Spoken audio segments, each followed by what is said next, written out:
ക്രിസ്തു നിദ്ര കൊണ്ടവർക്ക് ആദ്യഫലമായി മരിച്ചവരുടെ നിന്ന് ഉയർത്തിരിക്കുന്നു.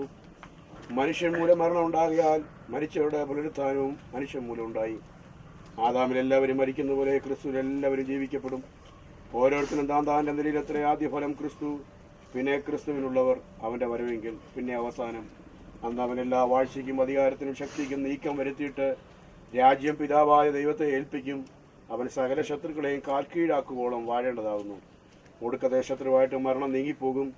സകലത്തെയും അവൻ്റെ കാൽക്കീഴാക്കിയിരിക്കുന്നു എന്നുണ്ടല്ലോ. സകലം അവനെ കീഴ്പ്പെട്ടിരുന്നു എന്ന് പറഞ്ഞാൽ സകലത്തെയും കീഴാക്കി കൊടുത്തവൻ ഒഴികെ അത്രേ എന്ന് സ്പഷ്ടം. എന്നാൽ അവന് സകലവും കീഴ്പ്പെട്ടു വന്ന ശേഷം ദൈവം സകലത്തിലും സകലവും ആകേണ്ടതിന് പുത്രൻ താനും സകലവും തനിക്ക് കീഴാക്കി കൊടുത്തവന് കീഴ്പ്പെട്ടിരിക്കും. Thank you. മറ്റൊരാളെ 50-ാം വാക്യം മുതൽ 58 വരെ, 50 മുതൽ 58 വരെ വായിച്ചാണ്.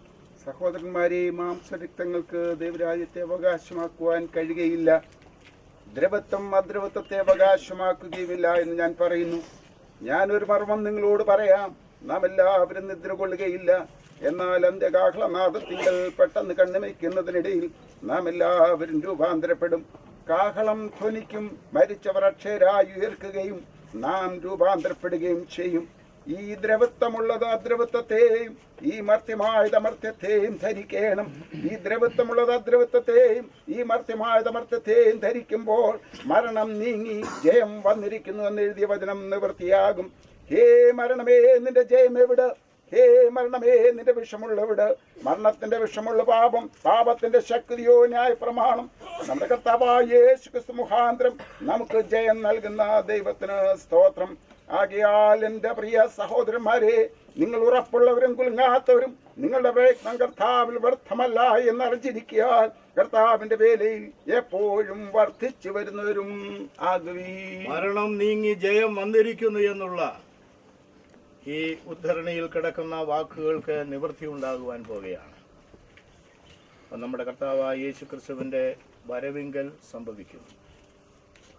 അന്ന് മരണം നീങ്ങി ജയം വന്നിരിക്കുന്നു എന്നുള്ള തിരുവചനം അതിൻ്റെ പൂർണ്ണമായ രൂപത്തിൽ നിവൃത്തി ആകുകയാണ്.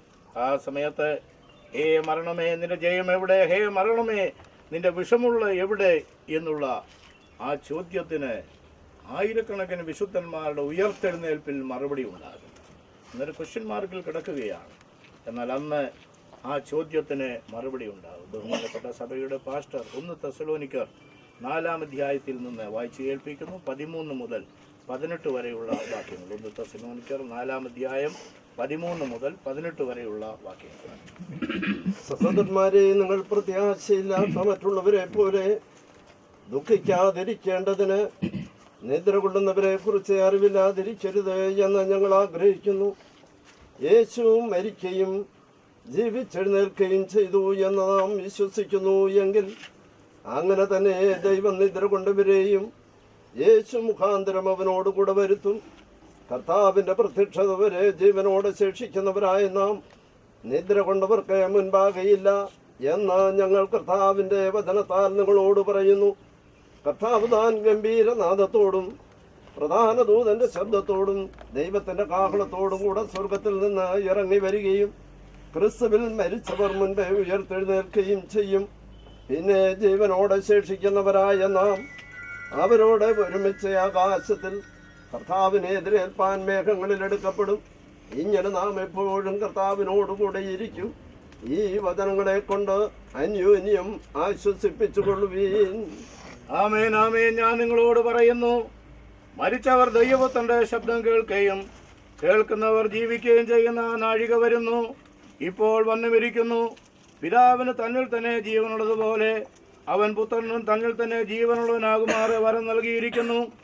അവൻ മനുഷ്യപുത്രനാകിയാൽ ന്യായവിധി നടത്തുവാൻ അവന് അധികാരവും നൽകിയിരിക്കുന്നു. ഇതിങ്കൽ ആശ്ചര്യപ്പെടരുത്.